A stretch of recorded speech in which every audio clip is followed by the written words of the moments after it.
Pai Senhor, meu amado, bem-vindo de volta à nossa escola bíblica. Nós estamos de volta com o estudo no livro de Lucas, na verdade, o Evangelho de Lucas. Então, pegue a sua Bíblia, pegue seu caderno de estudos, ora o Senhor, pede a Ele discernimento, entendimento, conhecimento, sabedoria, pede a Ele proteção, para que nós possamos desvendar dos seus mistérios. Nós estávamos falando ainda da parte de número 6, ou seja, que vai da Galileia para Jerusalém, a viagem que Jesus fez da Galileia para Jerusalém. Isso vai do capítulo 9 até o 19. E nós estamos mais especificamente aí na parábola do sal. Quando Jesus fala sobre a parábola do sal, ele está dando a ideia de uma característica que o sal tem. O sal era muito valioso naquela época, muito valioso. Tanto é que muitos exércitos, muitos soldados eram pagos em sal. Daí vem a palavra salário de sal, de ser pago em sal. O valor era muito grande. E este valor era não só em termos econômicos, mas também no valor prático do sal. O sal serve para preservar e dar sabor. Entretanto, naquela época, havia muitas pessoas que não vendiam um sal puro. Era um sal misturado com sujeira, com coisas que não eram sal. E, portanto, aqui o que Jesus estava comparando é um sal de verdade, aquele sal que serve para preservar, aquele sal que serve para dar sabor, aquele sal que é a diferença no mundo. Ou seja, nós devemos ser o sal do mundo, nós devemos dar sabor, nós devemos fazer a diferença, nós devemos preservar. Mas aquelas pessoas não eram assim e, portanto, ele está comparando ao sal misturado, ao sal impuro.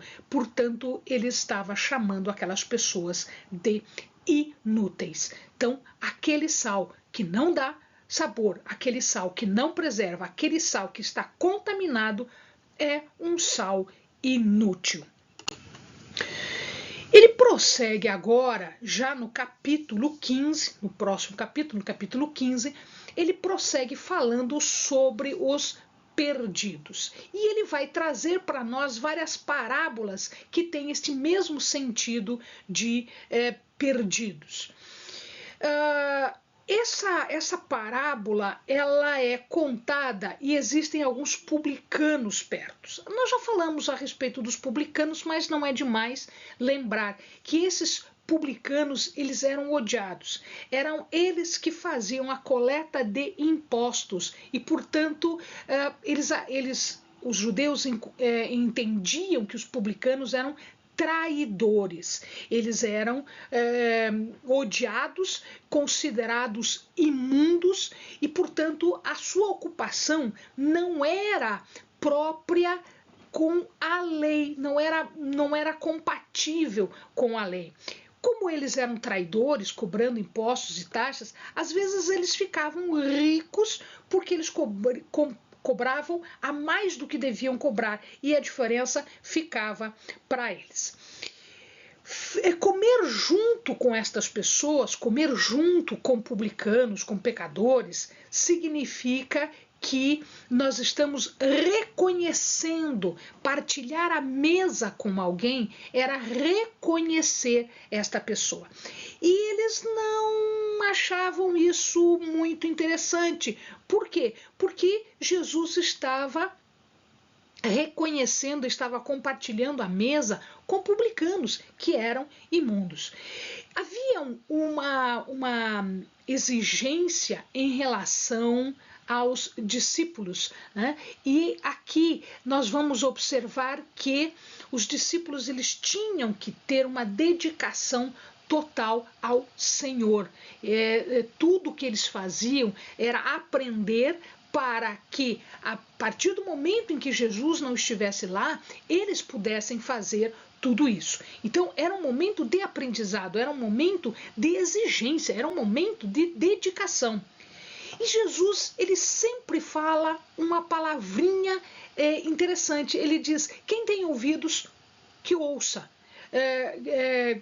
Quem tinha ouvidos, que ouvisse. Por que ele fala quem tem ouvidos, que ouça? Quando nós ouvimos neste contexto aqui, com esta palavra aqui que Jesus está dizendo, não é só o ouvir do ouvir, eu estou ouvindo alguém falar, é algo mais profundo. Eu estou ouvindo, estou entendendo, estou aceitando e estou fazendo.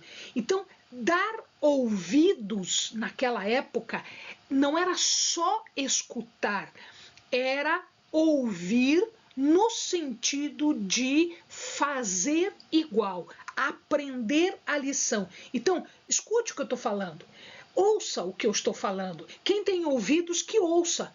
Ou seja, quem consegue perceber a mensagem, o ensinamento aqui, que faça de acordo com o que está sendo dito. Uma das parábolas é a da ovelha perdida. Essa ovelha perdida, ela é uma parábola bastante conhecida. Ele diz: mas quem não, perdendo-se uma ovelha, não deixa as 99 e vai atrás da que falta? Deus, ele está fazendo como este pastor que vai atrás da ovelha que está perdida. E aí a gente pode até pensar: sim, mas eu vou deixar 99 desprotegidas para ir buscar uma? Não, as 99 estão encontradas, estão achadas, elas estão no aprisco, elas estão protegidas. Então, se estas 99 estão protegidas, eu vou atrás daquela que se perdeu, daquela que falta. Achar uma ovelha perdida era ficar jubiloso, ficar numa alegria absolutamente completa e plena.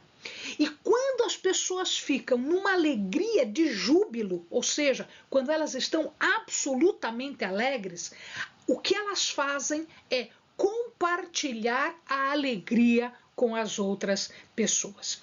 E aqui é o mesmo júbilo, se não maior, o júbilo de quando um pecador se arrepende e ele é acolhido pelo Senhor. Então, nos céus haverá um júbilo, haverá uma alegria muito grande quando nós somos achados, quando nós somos protegidos pelo pastor.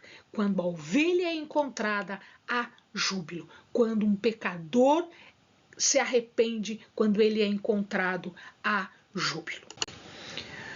Uma outra parábola é a da dracma perdida. A dracma era uma moeda que significava, que correspondia ao salário de um dia de serviço.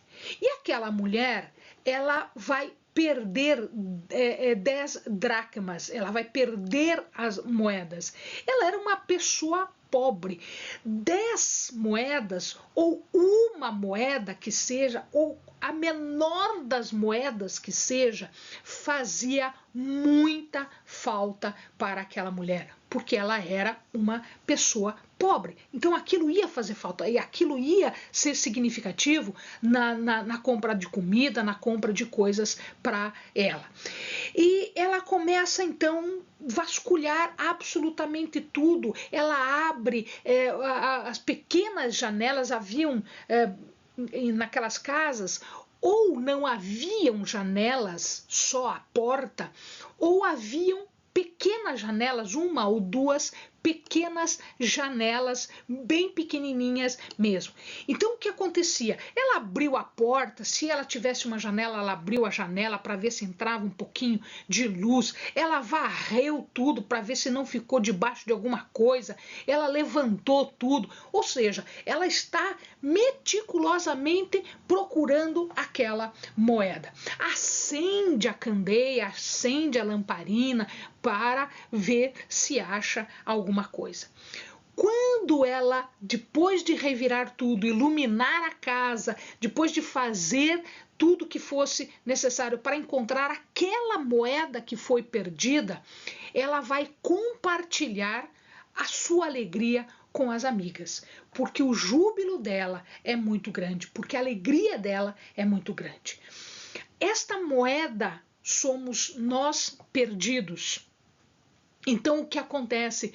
Luz é colocado, vai ser varrido, vai ser levantadas as coisas, vai ser aberto tudo que for possível abrir para iluminar o suficiente para encontrar aquele que está perdido, aquela moeda que está perdida, que é valiosa, sim. Uma única moeda, uma única alma é valiosa, sim. E quando se encontra, se tem alegria, se tem júbilo, se faz festa com todas as pessoas conhecidas, porque encontrou-se uma moeda, porque encontrou-se, achou-se uma alma. A última parábola desta série aqui é a do filho pródigo. Essa parábola do filho pródigo é uma parábola bastante conhecida e muitas pregações já foram feitas em relação a esta passagem aqui.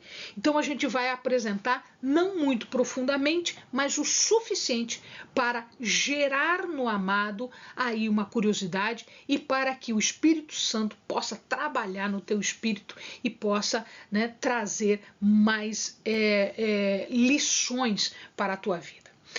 Este era um menino, um filho, um moço, e ele tinha 2 filhos.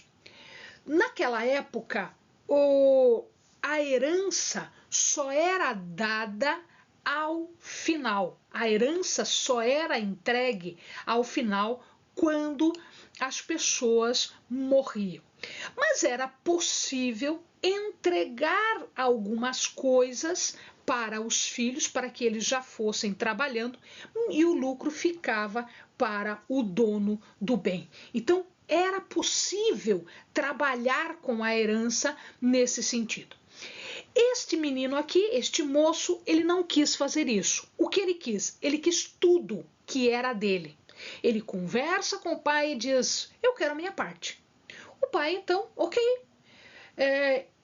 Ele reteve uma parte para si e dividiu a parte que era de um dos filhos e entregou para este filho. Este filho saiu pelo mundo, gastou, esbanjou, torrou o dinheiro dele, toda a sua riqueza, desenfreadamente. Foi um desperdício total. Nada do que ele recebeu foi aplicado para, eventualmente, num tempo de necessidade, num tempo diferente. Não, ele não pensou no depois, ele só pensou no momento. Quando tudo acabou, veio uma fome, ele não tinha mais de onde tirar dinheiro, os amigos que eram interesseiros desaparecem e ele teve que trabalhar para sobreviver. Onde ele foi trabalhar? Ele foi trabalhar numa criação de porcos. Olha que coisa, né? Porcos são animais imundos para os judeus. E trabalhar com porcos era um serviço considerado um serviço imundo. Mas isso não era o maior problema. O maior problema é que ele, mesmo tendo que fazer um trabalho imundo como este, ele não tinha a comida que os porcos tinham. Então ele via que aquele animal imundo estava recebendo comida, alfarrobas, né, que é um tipo de vagem, como se fosse um feijão, né? Lentilha, ervilha, é um tipo de vagem. E estes porcos tinham alfarrobas para comer. Ele não tinha. E aí ele pensou, poxa, mas eu estou aqui passando dificuldade, passando fome, né, trabalhando num serviço que é imundo. Não, eu vou voltar para casa. Eu vou voltar para casa, pedir desculpas para o pai, eu vou confessar o pecado que eu cometi contra ele, contra Deus, vou confessar o meu erro, o meu engano, e eu sei que eu não tenho mais posição dentro de casa porque eu já recebi tudo o que eu tinha. Então eu vou voltar para lá e vou pedir emprego. E ele foi ensaiando o discurso e chega em casa. Quando ele chega em casa, o pai vê o menino chegando e ele não quer nem saber, ele nem deixa o moço falar. Ele já corre, ele já abraça, ele beija, um beijo de perdão. Um beijo de perdão. Ele queria voltar para casa para honrar o pai, para pedir perdão para o pai, para ajudar provavelmente o pai na sua velhice, já que ele estava ajudando as outras pessoas num serviço imundo, por que ele não podia fazer isso com o próprio pai? Então ele volta. Quando ele volta, o pai então faz esta festa toda, manda pegar o novilho que estava cevado, manda matar, manda fazer uma ceia para ele, manda trazer roupas boas, traz um anel, coloca calçado nos pés, ou seja, ele faz uma festa de boas-vindas, porque aquele filho estava morto, aquele filho tinha desaparecido, ele estava morto e agora ele reviveu, ele estava perdido e agora ele foi achado. O filho mais velho estava trabalhando com as coisas do pai, né? E ele percebe toda aquela confusão, aquela situação, aquela alegria, mas o que está acontecendo? E aí diz, não, teu irmão voltou e o teu pai está fazendo uma festa para ele, matou o novilho, fez isso, deu aquilo, blá, blá, blá. E o menino, então, mais velho, fica com ira. Aqui o mais velho está representando os fariseus. Ele está representando os fariseus. Ele ficou com ira por quê? Porque o pai nunca tinha feito isso. Ele nunca tinha dado um novilho, nunca tinha dado uma festa, nunca tinha dado nada, nunca tinha dado uma festa para ele e os seus amigos. E agora o cidadão tira tudo do pai, gasta tudo e volta e o pai dá tudo de novo. O pai vai ao encontro também e conversa com ele. Ele é amoroso também, porque era seu filho também. Os dois são filhos, né? Jesus está ensinando que o pai dá as boas-vindas ao pecador que volta arrependido, sim, mas também ele acolhe aquele que é líder e que não tem compaixão e explica, olha, tudo que é meu é teu, porque não é nada do teu irmão, o teu irmão já recebeu. Tudo que é meu é teu. Tudo, nada que seja meu é de outra pessoa que não de você. E ele não tinha entendido isso ainda. Ele não tinha assumido aquela posição que ele tinha. O pai valoriza a presença do filho mais velho. Ele sabe que o filho é fiel. Mas o filho não reconhecia a extensão do privilégio. Assim como os fariseus não reconheciam a extensão dos seus privilégios. E em vez de ele aceitar, os fariseus, em vez de os fariseus aceitarem, os fariseus começaram a negar Jesus, trabalhar contra Jesus, perseguir Jesus, perseguir os ensinos de Jesus. Isso é que estava errado. Ele estava errando, o moço mais velho, estava errando dizendo que nunca ele teve nada. Não, ele sempre teve tudo, porque tudo que era do pai era dele. Tudo. O filho pródigo era um filho pecador que foi achado. Então, isto era o certo a fazer. O certo era receber o pecador, era receber de braços abertos, era receber com alegria. O filho mais velho era fiel. Então, que ele continuasse fiel e não fizesse contra aquele pecador que estava voltando. O que ele tinha que entender é que o pai deveria fazer o que era certo. O que era certo? Acolher o pecador. O que era certo? Acolher o irmão mais velho que sempre foi fiel. O que era certo?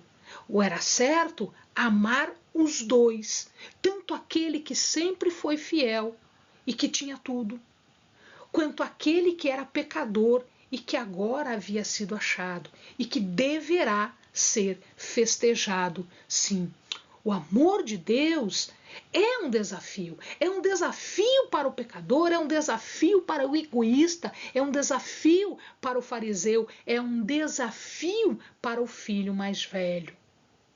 Mas é o amor que deve ser demonstrado, é a atitude certa, é a alegria de acolher aquele que estava perdido, aquele que era pecador e que agora foi achado. Amém, amados? Bons estudos.